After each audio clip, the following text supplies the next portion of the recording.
Hi, to pair your iPhone 13 with AirPods as a first step, let's open settings on the phone, go in the Bluetooth and enable it by tapping on the switcher. So now we need to take our AirPods, open the case and find this button on the back part of the case.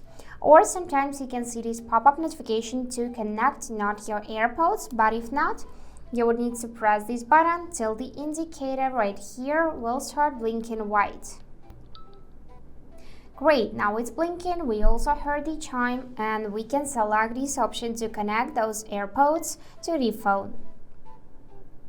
Here you need to skip this tab, you can enable to announce calls and notifications or customize and select not now or continue.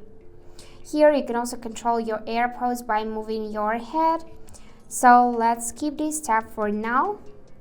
And now it is connected because you can see its battery percentage and you can see it in the list of my devices and the status connected. To disconnect them from the phone, you need to tap the info icon. Here just scroll till the end, select the option to disconnect, and now you can also forget this device.